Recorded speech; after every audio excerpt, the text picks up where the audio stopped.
เขาท่านเขาเคยทำกุศลมาในก่อนล้านป้ายล้านป้ายที่คนมันโบน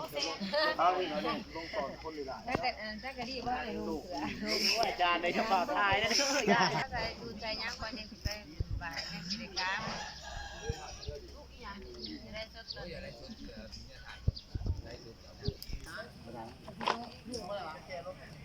เอาน้ำบ้านนี่แหละ